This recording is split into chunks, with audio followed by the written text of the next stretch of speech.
Thanks for joining us. This is Notepad. My name is Ibrahim Sani. We're going to be covering a lot of issues when it comes to the developments of the country, particularly those revolving around the budget, around what is expecting after the budget, and of course pre-budget discussion. But before we do all that, we'd like to cover some of the developments when it comes to talent development and of course digital adoption and many more. So joining us in the studio is Deric Yee, the co-founder for Sigma School. Deric, thanks for taking time to speak with us. Let's first understand a little bit better about Sigma School. What does it stand for? What is it all about? Thank you so much, Ibrahim, for having me today. So my name is Deric, and Sigma School is my #1 baby. What we do today is we find that gap in talent shortages for technology. Because looking at the way the landscape is moving today, how the world is advancing towards more and more. Look at all the top companies in the world today. They're all software driven. Look at the global digital transformation market. They're all software driven. The #1 problem today is for a country to advance forward, you need innovation. And what is one thing, right, besides labor and capital, what is one thing that allows you to grow exponentially? Build it once and it's there forever. It's tech, it's software, right? So if the country is not able to build more talents, the country will fail to advance and compete with other countries out there. So the question is, why coding? Why not something else? Coding is at the very start of technology, right? Everything you look at today, it's all software, right? Regardless of the AI, cybersecurity, cloud, it all starts with coding. So you understand the fundamentals, that's where you start branching out, going into choosing whatever fields you want in web, mobile app, whatever it is. And let's talk about the kind of programs that you're rolling out for coders in Malaysia.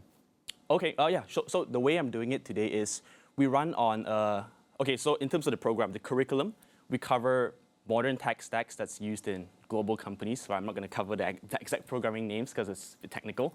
But these are technologies that, if you look at it today, we need innovation because if you look at the technologies that's used by a lot of Malaysian companies today, these are technologies that are slow. What if I told you now that through my innovation and our research, we found ways to cut down development speed by 300%, by 3 times. Why can we do that? It's because the world of technology advances every few months. Every few months, you have abstractions on top of existing technologies that allows you to cut down your costs. So imagine if there were 2 equal startups today, 2 equal companies today. One company is able to speed up development by 300%, which means their cost is down by 300%. Doesn't that help them speed up development, innovate faster, right? Have more things, more times and more budget for other things. So that's the kind of direction we're looking at, innovating on the curriculum. We want to learn more about the kind of people that have gone through Sigma School, the number of people, the kinds of people, age. Maybe you can share with us Sure. that So Sigma School today we are 5 months old. It's still very new in the grand scheme of things. But what we've had so far is we've had a Filipino student from the Philippines who, after graduating from university, he was making $500. And after this, he worked with us for a few months, and now he's making 1.5 thousand USD, right? Another guy who is one of my top developers today, he is a refugee, actually, from Myanmar. He was working in restaurants, joined us. Currently, he's making, way above, I'm not going to mention the salary, but way above your Malaysian salaries. Finally, we have another guy who's a B40 guy. He used to be a tuition teacher. Back in the days, he came from a family where he had a single mother. He couldn't afford universities. So what could he do? He had no choice but to go out there because he had to feed his family. He had to feed his mother. Unfortunately, also is an immigrant in the country, so she couldn't get employment. So he had no choice but to explore learning on his own, right? He couldn't go to universities, he couldn't afford boot camps, which are 20,000, 10,000 ringgit. So he joined us, and we bring him on board, and he just left us recently, got a job in the US for 4,000 USD, right? So these are all stories about how people, look at it this way.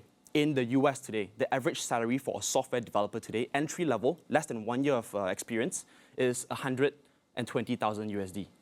Yeah.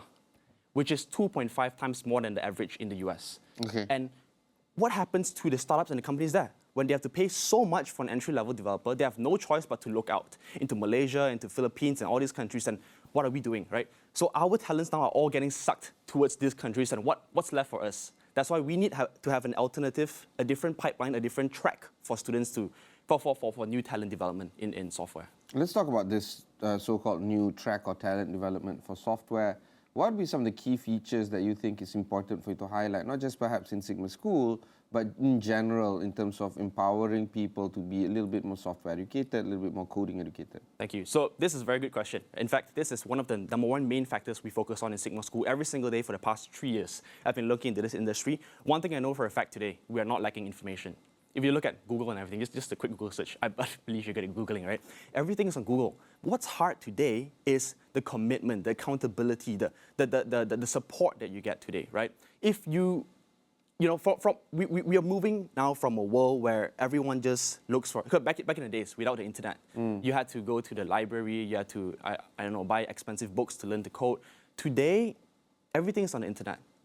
The question is, with all these things on the internet, why is there still such a huge and crazy shortage in talents? Is it because, we look at online courses, right? From, I think they did research on massively open online courses, MOOCs. In 2021, they did research, less than 4%, so exactly around 3 point something percent, I forgot what was it, less than 4% completed their course.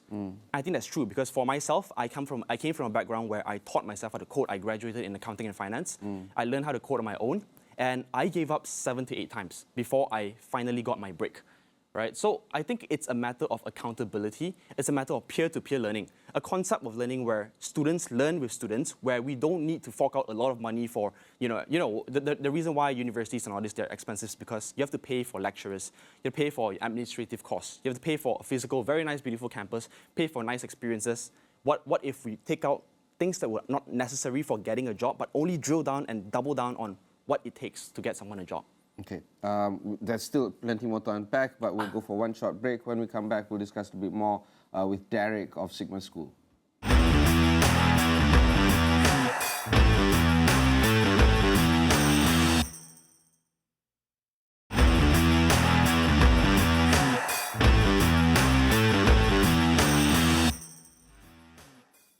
Thanks for staying on with us. I have with me in the studio here in Bukit Jalil, Kuala Lumpur, Deric Yee, the co-founder for Sigma School. Deric, picking up where we left off just now, there is a lot of demand for this, but there seems to be a lot of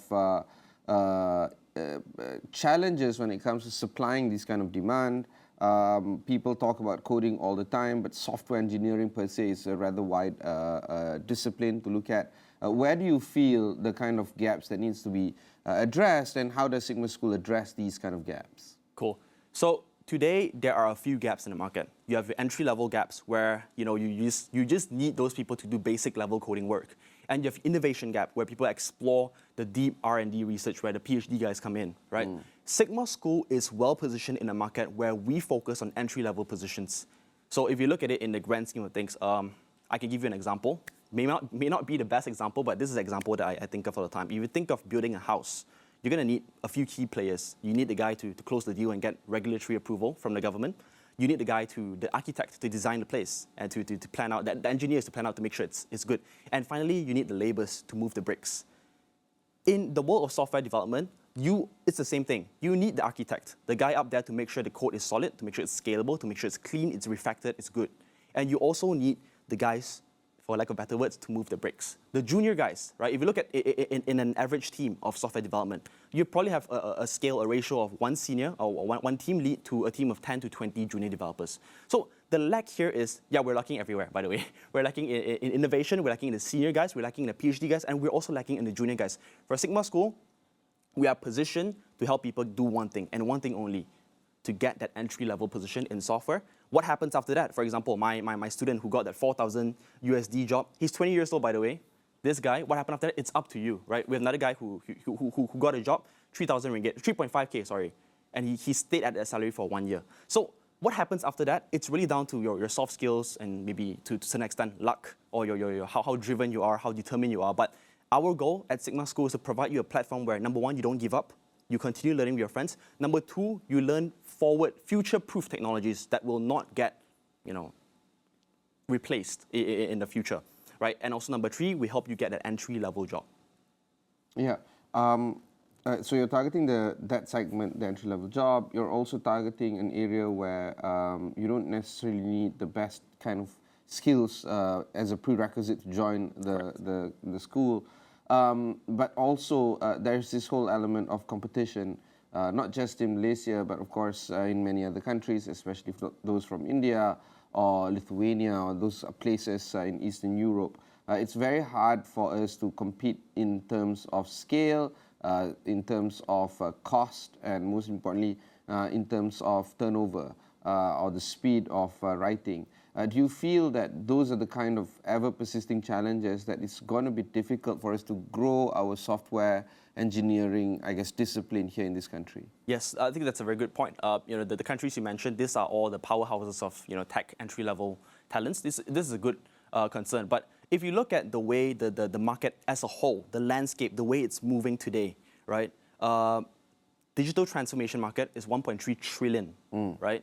Dollars, and it's growing at a CAGR, a growth rate of around 20% every single year.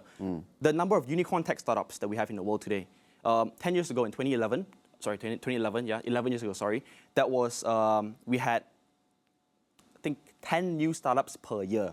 And in 2021, we had 200 new startups per year. That's 20 times more unicorn tech startups. And for those who are unsure, unicorn tech startups are those who are valued at more than $1 billion, right? With the advancements of, the need for innovation, right? If you look at just, let's come back and look at Malaysia in general. In Malaysia, is predominantly an SME market. We're ran by SME, local businesses in Malaysia, right? And local businesses, typically the Chinaman businesses, they don't see a need to invest. Look at this, 100,000 ringgit to hire a developer. That's crazy, right? Why would they do this when they're happily making money?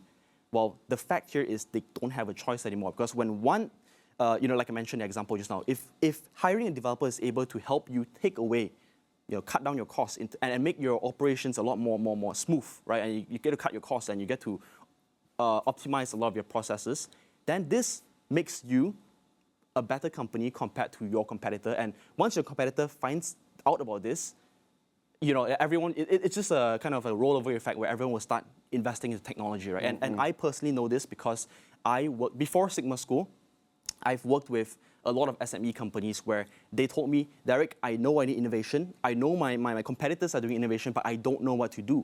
I've reached out to software engineers, but they're just so damn crazy expensive and they don't have the ideas. I need someone to help me map my business to these software engineers and find a direction where I can innovate and be better in terms of processes, or in terms of cutting down costs, or in terms of just modernizing their tech stack to make sure things are better.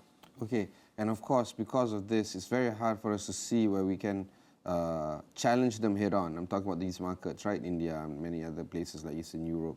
Do you feel that there could be some unique advantages or value-added service that we can do in order for us to stay competitive against this very highly globalized and very challenging world?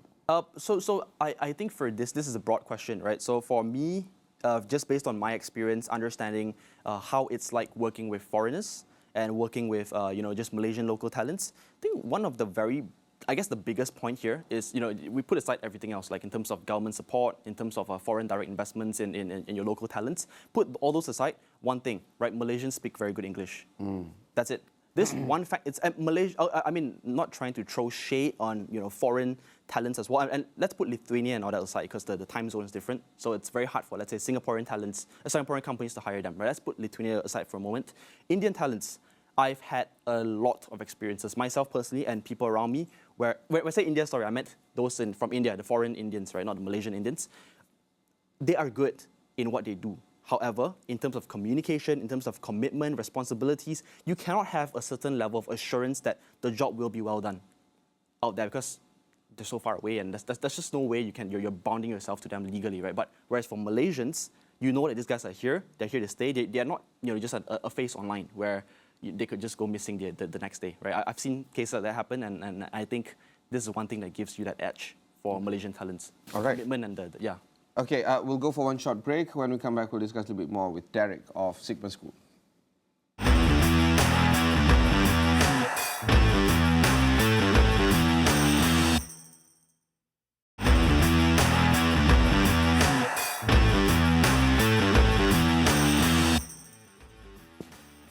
Thanks for staying on with us. I have with me Deric Yee, the co-founder for Sigma School. Deric, let's talk a little bit wider in terms of the space that you're operating in.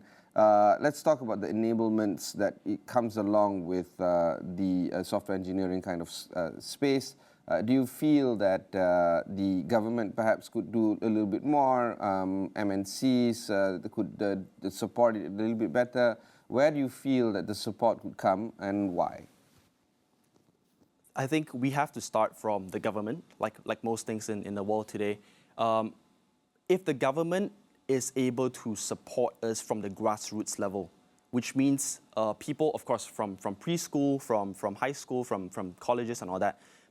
See, the thing is this, people don't know about the opportunities that you get to unlock when you understand coding, right? Malaysians are, I love Malaysia, let's put it this way, right? I'm doing this to save Malaysia because those in other countries, they're coming in and taking our talents out. I'm doing this because I want to provide a different pipeline for Malaysians. And why am I making money today? I'm making money today because it's simple. There is a need for it. However, that it's not included in our curriculum. In terms of what governments and what corporates can do, right? I think it's very, very, very, very, very clear. It's giving an educational opportunity where it's project-based, where students exactly get to learn what is being used in the workforce. But like I mentioned, technology changes every few months. It's hard to find talent who's able to understand, okay, this is the direction we're moving forward. I want to invest in this and that technology stack where these students learn this and they will not be disrupted or they will not be replaced in the next few years, right? So the government needs to set up a separate body on its own to just make sure that the citizens are digital native citizens. When I say digital native, it means that not just code, it's not just, oh, we are writing a loop or, writing an if-else statement. That's basic. That's logical thinking, computational thinking. What about building things? Can you build your own app, your own personal website? Can you build Airbnb from scratch? Can you build Facebook from scratch? If you're able to build Facebook from scratch, you're going to get a job, for sure. Well, maybe not, I'm not sure how much they can pay you, but you're going to get an entry-level job, for sure, because people are looking for developers, because it's solving a real-world use case. So the government and corporates, the corporates are the best people to come in here, because corporates are now struggling to hire. HR industries are billion-dollar industries. All these companies, they're charging 20,000 ringgit for a match. Just to match you to a talent, they're charging 20,000 ringgit. However, we don't have enough people providing the talents. All they're doing now is they're just reaching out to, universities, they're reaching out to LinkedIn platforms to bring on board talents, right? What about the people in charge of nurturing these talents? Are they moving in the right direction, right? Are they innovating in a way? If you look at universities, it's going to be very expensive. And if the system is designed in a way where you just cannot innovate fast enough, because look at it, you have invested so much money in XYZ lecturers, you have invested so much money and so much time in XYZ curriculum, XYZ tech stack, XYZ whatever curriculum that you have.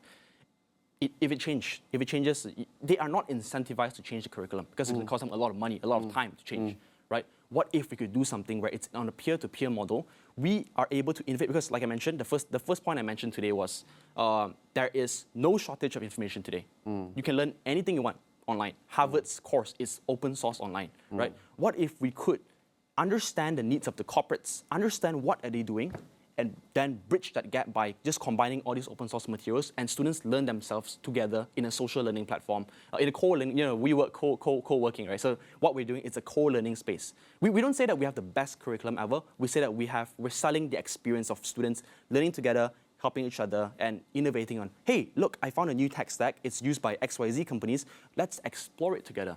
Let's learn it together. The importance that you place upon governmental institutions to assist in this development, not just about Sigma School, but in general, this landscape is crucial. For now, do you feel that the government, at least Malaysian government, is emphasizing enough, investing enough in this space? Or do you feel that a lot more needs to be done? A lot more needs to be done. I've been to, I'm from Perak, that's my hometown. I've seen the people there. They are just not aware, right? Let's not go so far to Perak. Let's talk about KL. Out of 10 people, I probably can tell you that, yeah, people have learned to try coding. Where have they tried? They haven't tried through, government programs or free boot camps and all that kind of stuff. What they've tried is through just Googling how to learn to code. And I can tell you now, 9 out of 10 gave up at some point. They're like, oh yeah, I tried, but I guess it's not for me. Why is it not for you? It's because you just don't know. You reach a roadblock and you stop. Right? That's a filter. With all things in life, there's always a filter, right? There's always a filter in terms of how you progress to the next stage. If you can't get past this filter, you give up. So is there enough support from the government, from the private institutions, from enterprises to help people leap past different filters and improve themselves to a level where they can monetize their skills? Learning is easy, right? You say, oh, I learned to code, it's easy. I've learned to read a book, it's easy. But can you monetize from it? That's hard, right? And the government needs to step up to provide opportunities to these students to understand that what you're learning today is going to be used in the workforce. What you're learning today, don't give up, keep going, right? Keep going, don't give up, because you can eventually monetize people. So we need to save them before they give up. Okay, fantastic. Thank you very much for taking the time to speak with us. Malaysia Day is dawning upon us, and of course, this is a time when we really need to explore about how to, level up as a country. I think the work that you're doing at Sigma School is not just critical, but of course very patriotic as well. And also, it's not just an easy job. It's actually quite a difficult job for you to do this. Coding is perhaps quite easy. I took on coding back when I was working in a bank. But making this a lifelong passion, that's something else. Correct. Deric, thank you very much. I'm quite honored to meet you. That was Deric Yee, the co-founder of Six Sigma School. If you've missed any part of this interview, just head on to Astro AWANI, look for Sigma School. You can also go to their website to find out more. Just type Sigma School, and of course, there's plenty of resources that can be found there. Until then, thanks very much for watching, and goodbye.